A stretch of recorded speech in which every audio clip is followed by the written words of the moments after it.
Hello, my name is Juliana Foster, and this is my presentation on HQC and respectful engagement. So for this mini experiment, I decided to plan out and have a respectful conversation with a peer from my church to discuss an event that we wanted to have in the future.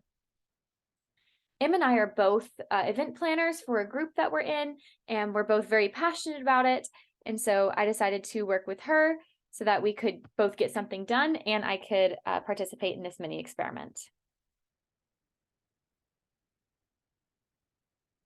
So first off, with my action steps, I had to plan out the topic of our conversation, which, as I said, was planning our future event. Next, I decided what questions I should ask, what theme we should have, what day we should have the event, what time, et cetera, et cetera. And lastly, we needed to work out a place and time to just sit down and talk without any distractions.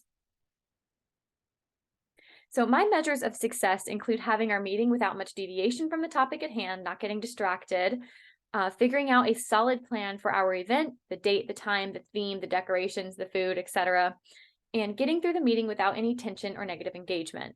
As I mentioned beforehand, we're both very passionate about what we do, and sometimes we have different ideas, and that can get in the way of our respect for each other sometimes. So next up is the execution.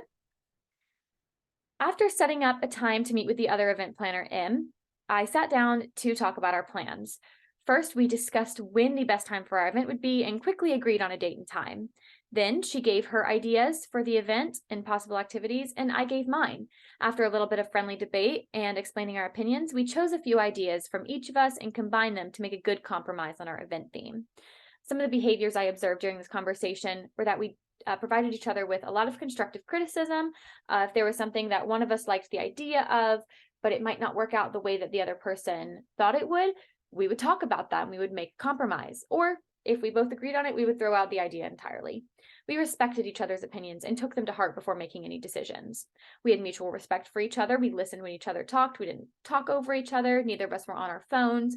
We simply wrote things down if needed, and it ended up being a very smooth conversation. We maintained an almost professional environment this whole time, which, even though we are really good friends, was really nice for the topic of conversation.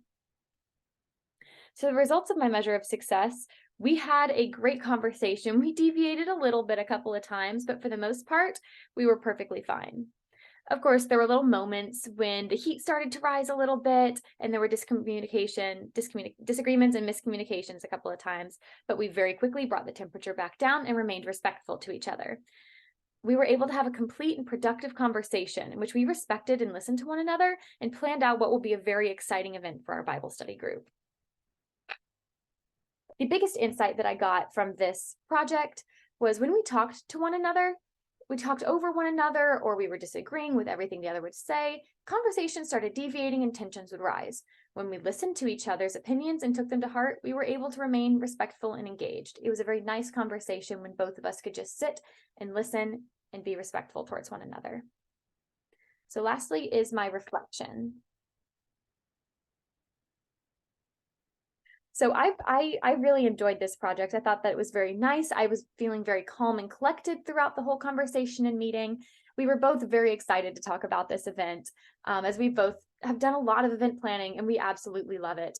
Em and I are very good friends and we talk regularly, and our tension only arises when we have to plan out an event that we don't completely agree on, like the one that we just planned. I learned a lot about how much mutual respect goes into having a high quality connection with somebody. Though we were already close, Em and I were able to use HQC tactics to maintain an almost professional environment. I will definitely be implementing HQC tactics, specifically respectful engagement, in my new internship in the next few weeks. There will be a lot of collaborations that I'll have to do and a lot of compromises throughout the next few months pertaining to guest interaction, animal care, and work habits. Just like it says in Creating Energy Through High Quality Connection, a respectful and tension-free environment requires both partners to be active, engaged, trusting, and communicative. And we were both on the receiving end of the HQC in this conversation that we had. I found that I felt a lot more respect for my ideas and a lot more respect as an individual when we implemented HQC and respectful engagement. And after completing the Appreciative Inquiry mini experiment earlier this week, I found that I unintentionally used several HQC tactics to work out the jobs and duties with my family from that experiment. HQC tactics will be very, very helpful in my future, both in my family and my friends and my professional environments.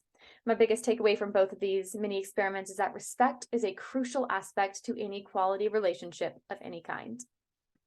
These are my sources. Thank you.